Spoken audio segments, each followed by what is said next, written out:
स्वाभिमानी विकास आघाडी आणि वंचित बहुजन आघाडी यांची तासगाव नगर परिषद निवडणुकीतील आघाडी ही केवळ राजकीय नसून सामाजिक सलोखा, समता आणि वंचित घटकांना निर्णय प्रक्रियेच्या केंद्रस्थानी आणण्याच्या भूमिकेवर उभी आहे, अशी माहिती वंचित बहुजन आघाडीचे नेते सुजात आंबेडकर यांनी दिली आहे। ते आघाडीच्या प्रचार सभेत तासगावात बोलत होते। यावेळी माजी खासदार संजय काका पाटील, वंचित बहुजन आघाडीचे राज्य उपाध्यक्ष सोमनाथ साळुंखे, युवक नेते प्रभाकर बाबा पाटील, नगराध्यक्ष पदाच्या उमेदवार विजयाताई बाबासाहेब पाटील यांच्यासह उमेदवार उपस्थित होते। यावेळी बोलताना सुजात आंबेडकर म्हणाले की स्वाभिमानी विकास आघाडी जिथे उभी राहील तिथे वंचित बहुजन आघाडी ठामपणे उभी राहील। आमची आघाडी ही स्वाभिमान, सामाजिक समता आणि खऱ्या अर्थाने विकासावर आधारलेली आहे। तासगावातील बाबासाहेब आंबेडकर आणि छत्रपती शिवाजी महाराज यांच्या पुतळ्यांवरून निर्माण झालेल्या वादाविषयी बोलताना त्यांनी सांगितले की स्थानिक दबाव असूनही दोन्ही पुतळ्यांचं अनावरण संजय काकांनी एकाच कार्यक्रमातून केलं।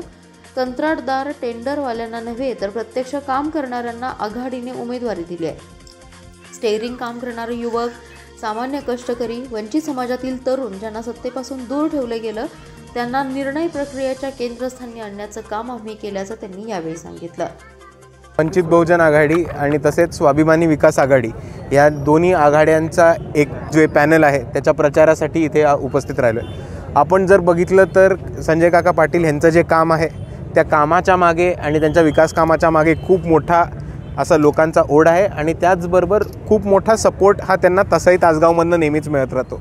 त्यांच्याबरोबर आता वंचित बहुजन आघाडीची भर पडलेली आहे आणि ही आघाडी जी झाली आहे ती आत्ता तरी आमच्या सगळ्या सर्वेसप्रमाणे लीडवरती आहे आणि नक्कीच विजय मिळवेल।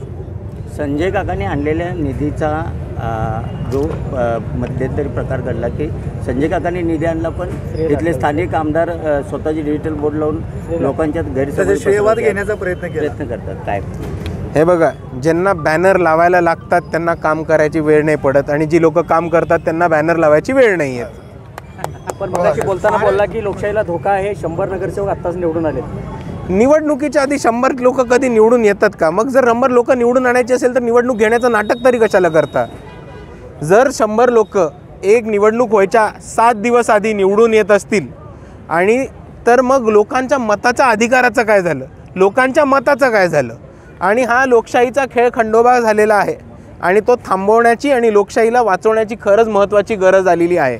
सध्याचं वातावरण गढूळ झालेलं आहे, त्याबद्दल तुम्ही का वाटता? भाजपचं जे वातावरण आहे आता सध्या ईव्हीएम मशीनचा विषय असेल किंवा काय असेल, बिहारची निवडणूक चोरीचा प्रकार असेल, हे बघा, महाराष्ट्राच्या निवडणुकीमध्ये 76 लाख मतदान हे 5 वाजल्यानंतर झालेलं आहे।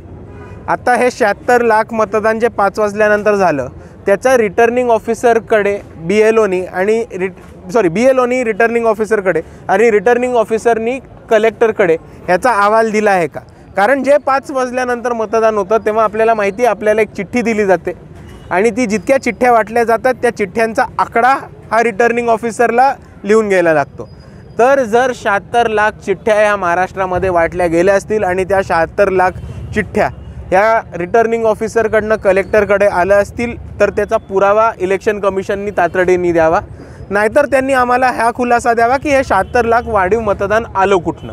आणि हा एक महत्त्वाचा प्रश्न राहतो ज्याच्यावरनं लोकशाही धोक्यात आहे, हा मोठा प्रश्न उपस्थित राहतो। आणि ह्यालाच जोडून एक जे आज जामनेरमध्ये प्रकार घडला की भाजपच्या लोकांनी दबाव टाकून उमेदवारांना अर्ज मागे घ्यायला लावले किंवा त्यांचे उमेदवारी अर्ज बाद करवले आणि त्याच्याचबरोबर जेव्हा निवडणुकीच्या 1 आठवड्याआधी 100 नगरसेवक निवडून येतात तेव्हा लोकशाही आणि लोकशाहीची प्रक्रिया ह्याच्यावरती खूप मोठा प्रश्नचिन्ह उपस्थित होतो। राज्यात कायदा आणि सुव्यवस्था